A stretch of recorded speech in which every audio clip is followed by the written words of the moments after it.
हाँ, तो आपका फिर से मेरे YouTube channel study with Sunil Kumar पर स्वागत है।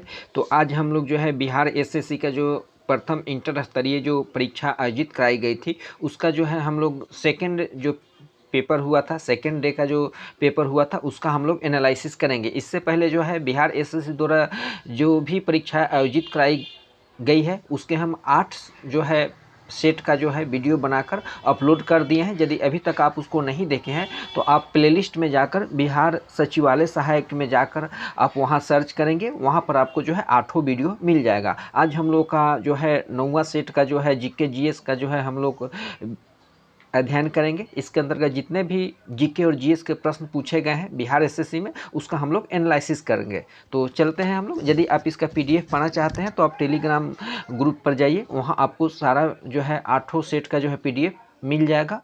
वहाँ पर लिंक जो है डिस्क्रिप्शन में आपको मिल जाएगा टेलीग्राम चैनल का। तो चलते हैं हम लोग स्टार्ट करते हैं। आज का प्रथम प्रश्न है कि बिहार में होम रूल लीग के अध्यक्ष कौन थे। तो सबसे पहले हम लोग होम रूल लीग के बारे में जानते हैं। होम रूल लीग की ऐसे नॉर्मल जो स्थापना हुई थी 1916 में हुई थी और बाल गंगाधर तिलक के नेतृत्व में हुआ था। हालांकि 1915 से 16 के बीच में ये जो है 2 स्थानों पर इसका स्थापना होता है। एक मुख्य रूप से कहा जाए तो बाल गंगाधर तिलक द्वारा जो है पुणे में होम रूल लीग का स्थापना किया जाता है, फिर जो है एनी बेसेंट द्वारा जो है मद्रास में किया जाता है। उसी समय जो है 1916 में भी पटना में भी होम रूल लीग का स्थापना होता है और पटना में जो होम रूल लीग के अध्यक्ष थे मौलाना मजहरुल हक थे। और यदि पुणे का पूछा जाए तो बाल गंगाधर तिलक और एनी बेसेंट द्वारा जो है मद्रास में होम रूल लीग की स्थापना की गई थी। और ये कब हुआ था तो 1916 में हुआ था। 1916 में लखनऊ पैक्ट भी हुआ था। नेक्स्ट प्रश्न हम लोग देखते हैं, भूकंप जो है तरंगे कैसी होती है। जो भूकंप की तरंग होती है वो किस प्रकार की होती है तो अनुदैर्ध्य तरंग होती है। और भूकंप की तीव्रता को हम लोग सिस्मोग्राफ के द्वारा जो है मापते हैं। नेक्स्ट प्रश्न है कि राष्ट्रीय इम्यूनोलॉजी संस्थान कहाँ पर है तो ये नई दिल्ली में है। जितने भी आपके राष्ट्रीय स्तर के जितने भी संस्थान हैं और अंतर्राष्ट्रीय स्तर के जितने भी संस्थान हैं वो आपके परीक्षा के दृष्टिकोण से काफ़ी इंपॉर्टेंट है। चलते हैं हम लोग नेक्स्ट प्रश्न को देखते हैं। मोरक्को की राजधानी कहाँ है तो मोरक्को की जो राजधानी है आपका रबात है। थोड़ा मोरक्को के बारे में हम लोग जान लेते हैं। मोरक्को जो है उत्तरी अफ्रीका का एक देश है और इसकी जो कैपिटल है रबात है और यहाँ की जो करेंसी है मुद्रा है मोरक्को दिरहम है। नेक्स्ट है कि मेटल ऑफ होप क्या है तो मेटल ऑफ होप जो है यूरेनियम को कहा जाता है मेटल ऑफ होप। क्लोरोफिल में कौन सा तत्व पाया जाता है तो क्लोरोफिल में जो है मैग्नीशियम नामक तत्व पाया जाता है और क्लोरोफिल को ही हम लोग हरित लौक हिंदी में कहते हैं। और पौधे की जो पत्तियों का रंग हरा होता है वो क्लोरोफिल के कारण ही होता है।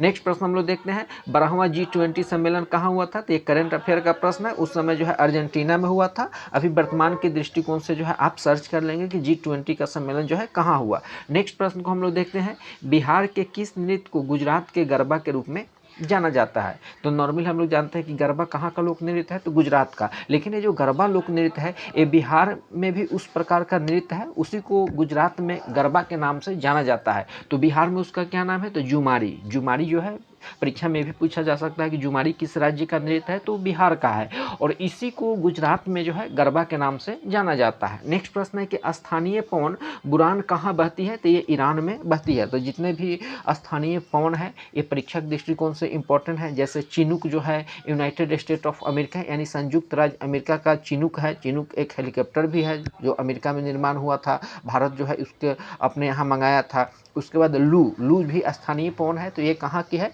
तो उत्तर भारत की है। इसके अलावा खमसिन जो है मिस्र का स्थानीय पवन है। नार्वेस्टर यदि पूछता है तो न्यूजीलैंड का स्थानीय पवन है। यामो यदि पूछे तो जापान का स्थानीय पवन जो है यामो है। फ्रांस का स्थानीय पवन जो है 22 है। कुछ प्रमुख देशों के स्थानीय पवन है, जिस प्रकार ये जो बुरान है आपका ईरान की स्थानीय पवन है। चलते हम लोग नेक्स्ट प्रश्न को देखते हैं, भारत में कौन सी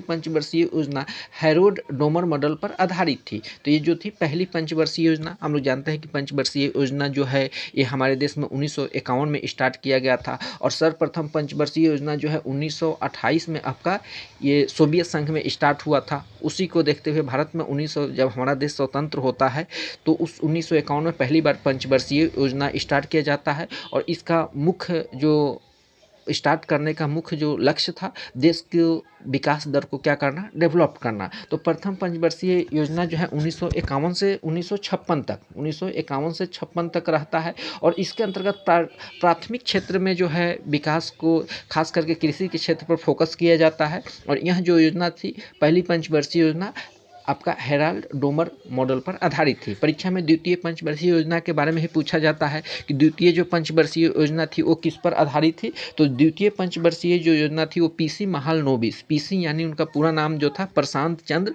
महालनोबिस, उनके मॉडल पर आधारित थी। और द्वितीय पंचवर्षीय योजना जो है आपका 1956 से 1961 तक था। इसमें जो है आपका द्वितीय क्षेत्र यानी खास करके औद्योगिक कल कारखानों पर जो है फोकस किया गया था।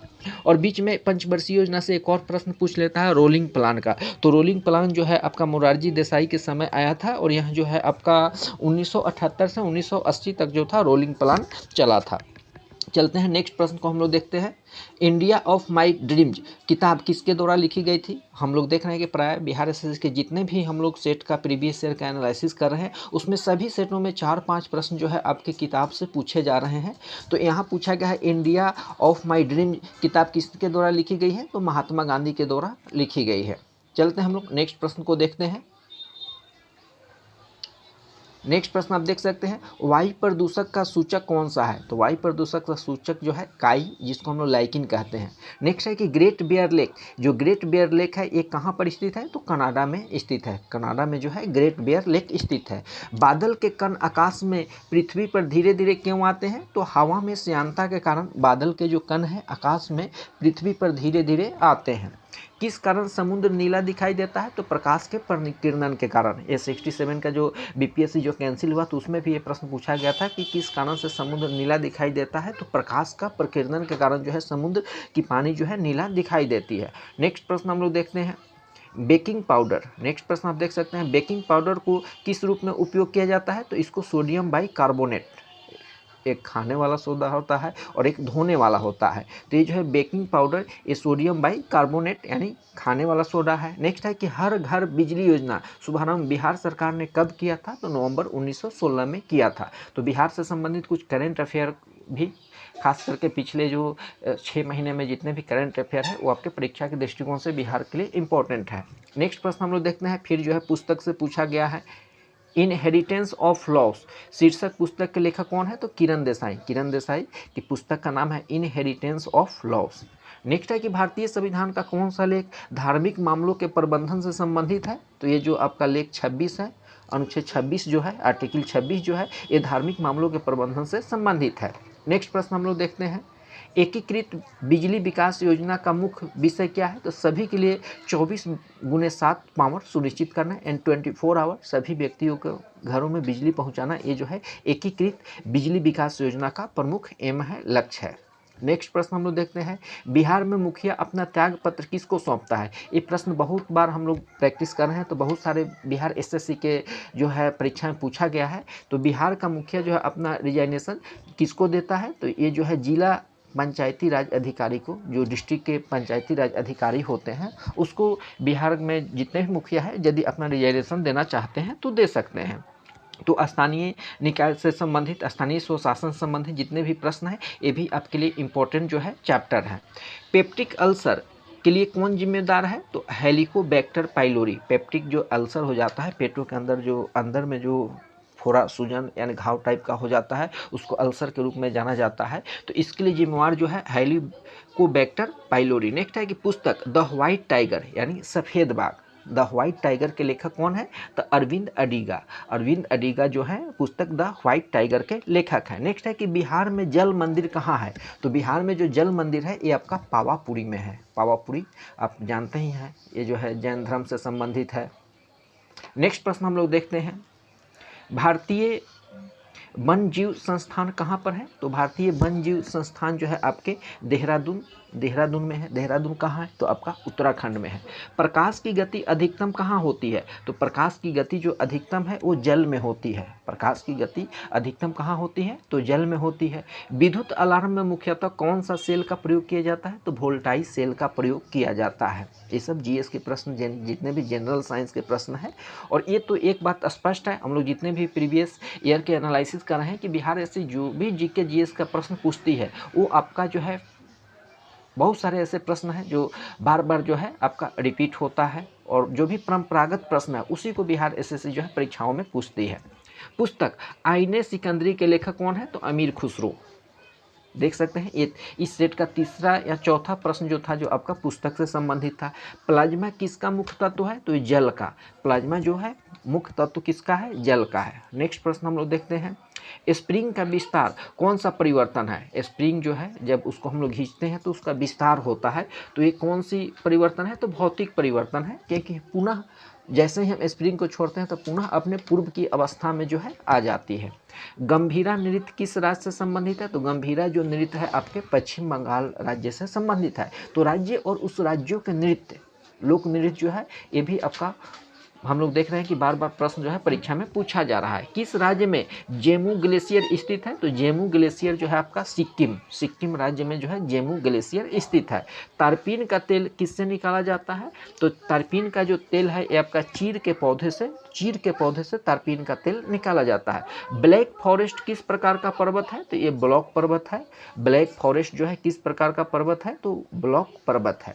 नेक्स्ट प्रश्न हम लोग देखते हैं, राष्ट्रीय हरित अधिकरण कब स्थापित किया गया था? तो ये 2010 में स्थापित किया गया था। बलवंत राय मेहता समिति का गठन कब किया गया था? तो जनवरी 1957 में। और यही बलवंत राय मेहता कमेटी जो है त्रिस्तरीय पंचायती राज व्यवस्था का जो है प्रपोजल दिया था, और उसी को मानकर आज हमारे देश में जो है त्रिस्तरीय पंचायती राज का व्यवस्था जो है संचालित की जाती है। तो बलवंत राय मेहता समिति का गठन जो है जनवरी 1957 में किया गया था। एक और बार प्रश्न पूछता है अशोक मेहता, तो इन्होंने द्विस्तरीय पंचायत राज व्यवस्था का जो है प्रपोजल दिए थे। अदरक किस प्रकार से आता है? तो अदरक क्या है? ये आपका प्रकंद है। ये भी बार बार प्रश्न जो है रिपीट होता है, अदरक किस प्रकार का है, हल्दी क्या है, मूली क्या है। कौन सी द्वीप मूल रूप से प्रवाल द्वीप है? तो बोरा बोरा द्वीप जो है ये अपना मूल रूप से प्रवाल द्वीप है। नेक्स्ट प्रश्न को हम लोग देखते हैं, मिजोरम राज्य के रूप में कब अस्तित्व में आया था? तो मिजोरम जो है ये आपका 1987 में पूर्ण रूपेण राज्य के रूप में अस्तित्व में आया था। महलों का शहर किस शहर को कहा जाता है? तो आप लोग जानते हैं कोलकाता को महलों का शहर कहा जाता है। पिंक सिटी जो है आपको जयपुर का कहा जाता है। सोल्डर जो है किस अयस्क का मिश्रण होता है? तो तांबा और जस्ता का मिश्रण जो है आपका सोल्डर होता है। राष्ट्रीय आजीविका मिशन की शुरुआत किस स्थान में की गई? तो ये जो राष्ट्रीय आजीविका मिशन के संस्थान की शुरुआत जो है कालीहांडी उड़ीसा में किया गया था। कालीहांडी उड़ीसा में। अभी आपका मयूरभंज काफ़ी जो है फेमस है, जो उड़ीसा में स्थित है। वहीं की हमारे वर्तमान की जो राष्ट्रपति है द्रौपदी मुर्मू रहने वाली है। नेक्स्ट है कि महाबलेश्वर शैल को किस उपन्यास के लिए सरस्वती सम्मान मिला? तो हाउथैन है। तभी वर्तमान में जो सरस्वती सम्मान मिला है वो भी आपके लिए इम्पोर्टेंट है। भारत में नेशनल मल्टी कमोडिटी एक्सचेंज मुख्यालय कहाँ स्थित है? तो ये जो है अहमदाबाद। हमारे देश में नेशनल मल्टी कमोडिटी एक्सचेंज का जो हेड क्वार्टर है अहमदाबाद है। अहमदाबाद कहाँ पर है? तो ये गुजरात में है। नेक्स्ट प्रश्न हम लोग देखते हैं, कुतुब मीनार का निर्माण किसके द्वारा पूरा किया गया? तो ये जो कुतुब मीनार का निर्माण है इल्तुतमिश के द्वारा पूरा किया गया था। इल्तुतमिश के द्वारा जो है पूरा किया गया था। बिहार में पंचायत समिति का निर्वाचित सदस्य अपना त्यागपत्र किसे देगा? तो पंचायत समिति के प्रमुख को देगा। अभी हम लोगों ने पहले देखें कि बिहार के जो मुखिया होते हैं वो जिला पंचायती राज पदाधिकारी को अपना इस्तीफा देते हैं, और बिहार में पंचायत समिति का जो सदस्य है ये पंचायत समिति का जो प्रमुख होता है उसको अपना रिजाइनेशन दे सकते हैं। नेक्स्ट प्रश्न हम लोग देखते हैं, चाय की पत्ती के उपचार के लिए किसका प्रयोग किया जाता है? तो जीवाणु। चाय की पत्ती के उपचार के लिए बैक्टीरिया का उपयोग किया जाता है। फिर है कि रेनेल कौन सी जलधारा है? तो ये गर्म जलधारा है। तो कुछ गर्म जलधारा और कुछ जो ठंडी जलधारा है ये भी आपके परीक्षा के लिए इम्पोर्टेंट है। संपूर्ण मानव शरीर में कितनी हड्डियां होती है? तो 206 हड्डियां होती है। शुरू में बच्चे में हड्डियों की संख्या अधिक होती है, लेकिन बाद में जुट जाते हैं। बाद में पूर्व एक वयस्क मनुष्य में शरीर की हड्डियाँ कितनी होती है, तो 206 होती है। नेक्स्ट प्रश्न हम लोग देखते हैं, भारतीय संविधान का कौन सा अनुच्छेद 263 से संबंधित है, तो अंतर्राज्यीय परिषद, अंतर्राज्यीय जो परिषद है। नेक्स्ट है कि वातावरण में कार्बन डाइऑक्साइड का प्रतिशत कितना होता है, तो 0.03%। हमारे वातावरण में CO2 की प्रतिशत कितना है, 0.03%। दूध किसका एक उदाहरण है, तो ये पायस का जो है एक उदाहरण है। ये भी प्रश्न काफ़ी इंपॉर्टेंट है। पायस का उदाहरण क्या है, दूध है। नेक्स्ट प्रश्न हम लोग देखते हैं कि एक पतली सुई जल में किस कारण से तैर सकती है। ये बार बार प्रश्न पूछा जाता है कि लोहा से बनी आपका एक बड़ा सा जहाज जो है जल में नहीं डूबती है, लेकिन एक पतली सुई यदि जल में डाल दें तो वो डूब जाती है। तो ये जो है आपका पृष्ठ तनाव के कारण होता है। नेक्स्ट है कि बिहार में सेवा का अधिकार अधिनियम कब पारित हुआ, तो 15 अगस्त 2011 को हुआ। नेक्स्ट प्रश्न है कि लाल किला का निर्माण किसके शासनकाल में हुआ, तो शाहजहां के शासनकाल में लाल किला का निर्माण हुआ, जो दिल्ली में लाल किला है। नेक्स्ट है कि मोटर कार की हेडलाइट में किस दर्पण का प्रयोग किया जाता है, तो अवतल दर्पण। मोटर कार की जो हेडलाइट होती है उसमें अवतल लेंस का प्रयोग किया जाता है। दूरदृष्टि दोष में भी अवतल लेंस का प्रयोग किया जाता है। नेक्स्ट प्रश्न है कि किस गवर्नर जनरल को डॉक्ट्रिन ऑफ लैप्स नीति को लागू किया था, तो ये जो है लॉर्ड डलहौजी, जिसे हड़प नीति भी कहते हैं। नेक्स्ट है कि वनस्पति घी के उत्पादन में किसका प्रयोग होता है, तो हाइड्रोजन का प्रयोग होता है। भविष्य का ईंधन किसे कहा जाता है, तो हाइड्रोजन को जो है भविष्य का फ्यूचर का जो है फ्यूल किसे कहा जाता है, फ्यूल ऑफ फ्यूचर आपका हाइड्रोजन। नेक्स्ट प्रश्न है कि भारत में रजत क्रांति किस क्षेत्र से संबंधित है, तो अंडा उत्पादन से। जिस प्रकार हरित क्रांति जो है फसलों से इंपॉर्टेंट है, उसी प्रकार रजत क्रांति जो है आपका अंडा उत्पादन से है। BSc ग्रेनेक्स कब शुरू किया गया, तो 22 फरवरी 2012 को शुरू किया गया। कानून द्वारा स्थापित प्रक्रिया किस देश के संविधान से लिया गया है, तो ये जो है जापान देश से लिया गया है। नेक्स्ट प्रश्न है कि मनुष्य में मानव शरीर में गुणसूत्रों की संख्या कितनी होती है, 23 यानी 46। यदि जोड़ा में बोला जाए पेयर में 23 जोड़ा। चंद्रमा से पृथ्वी की औसत दूरी क्या है, तो 3,84,365 किलोमीटर। चंद्रमा से पृथ्वी की जो औसत दूरी है 3,84,365 किलोमीटर है। और हम लोग जानते हैं कि पृथ्वी का जो है उपग्रह कौन है, चंद्रमा है। बिहार की कौन सी महिला Indian national army Azad Hind फौज में शामिल हुई थी, तो आशा सहाय। आशा सहाय जो है आज़ाद हिंद फौज का जब गठन हुआ था तो उसमें ये शामिल हुई थी। नेक्स्ट है कि इंद्रावती टाइगर रिजर्व कहाँ पर है, तो छत्तीसगढ़ में जो है इंद्रावती टाइगर रिजर्व स्थित है। नेक्स्ट प्रश्न को हम लोग देखते हैं। तो इस प्रकार से जो है आपका आज का जो प्रीवियस ईयर का बिहार SSC द्वारा पूछा गया पेपर था, उसमें के जितने भी GK और GS से संबंधित प्रश्न थे उसको हम लोग एनालिसिस किए। और आशा करते हैं कि आप लोग को ये काफ़ी पसंद आ रहा होगा। बहुत सारे छात्रों का कमेंट आ रहा है कि सर आप रेगुलर इस सेट को चलाइए, और प्रतिदिन मैं आप लोग के लिए जो है समय निकाल कर आप लोग के लिए एक एक सेट बना रहा हूँ। और यदि अभी तक आप लोग टेलीग्राम चैनल को ज्वाइन नहीं किए हैं तो उसको ज्वाइन कर लें, क्योंकि इस PDF को मैं जो है टेलीग्राम पर पोस्ट कर दूंगा। और आप प्रतिदिन समय निकाल कर जो है 10 से 15 मिनट समय निकाल कर इस वीडियो को ज़रूर देखें। आपके जो नवंबर में बिहार SSC या इसके अंतर्गत जितने भी सारे वनडे एग्ज़ाम हैं सभी के लिए जो है आपके लिए काफ़ी फ़ायदेमंद साबित होगा। तो सभी को बहुत बहुत धन्यवाद।